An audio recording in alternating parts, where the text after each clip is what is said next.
Olá, pessoal! Estamos aqui hoje mais uma vez para refletirmos juntos a nossa liturgia do dia, tá certo? E nessa segunda-feira, as leituras falam para a gente que nós expressamos também o nosso desejo de acolher Jesus em nossa vida, em nossa comunidade e sociedade. Então, que nós possamos celebrar com alegria e fé. Então, a primeira leitura está em Isaías capítulo 42, versículo 1 a 7.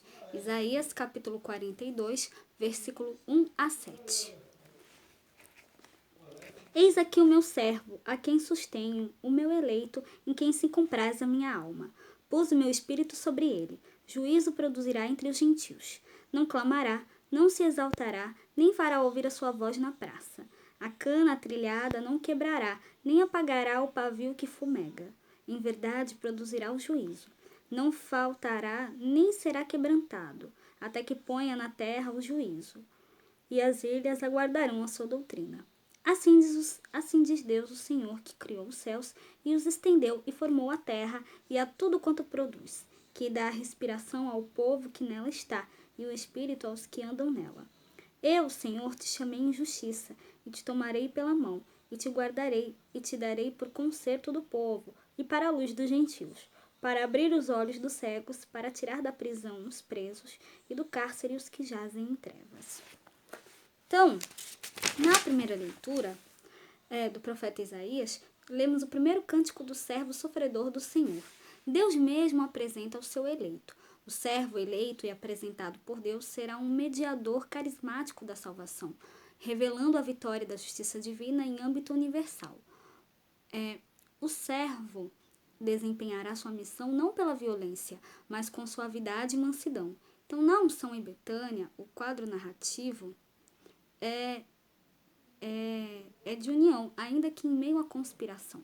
Em outras palavras, como a gente vai ver aqui no Evangelho de hoje, há um contexto de fraternidade dentro de outro contexto maior que o anterior da conspiração inimiga. Então, que nós possamos refletir sobre isso. Né? Então, agora, falando do Evangelho, hoje ele está em João capítulo 12, versículo 1 a 11.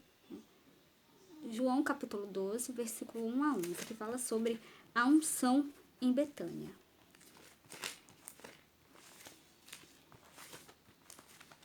Seis dias antes da Páscoa, Jesus foi a Betânia, onde morava Lázaro, que ele havia ressuscitado dos mortos.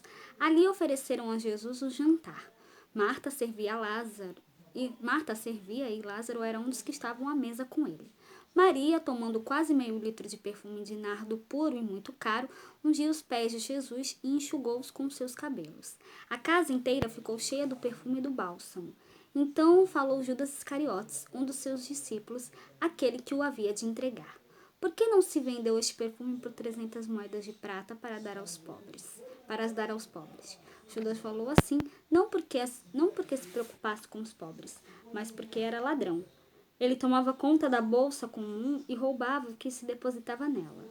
Jesus, porém, disse, deixa-a, ela faz isto em vista do dia de minha sepultura. Pobres sempre os terei convosco, enquanto a mim nem sempre me tereis. Muitos judeus, tendo sabido que Jesus estava em Betânia, foram para lá, não só por causa de Jesus, mas também para verem Lázaro, que Jesus havia ressuscitado dos mortos. Então os sumos sacerdotes decidiram matar também Lázaro, porque, por causa dele, muitos deixavam os judeus e acreditavam em Jesus.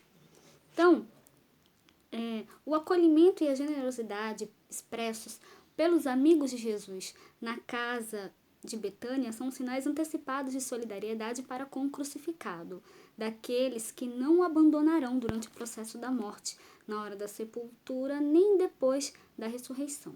Então, esse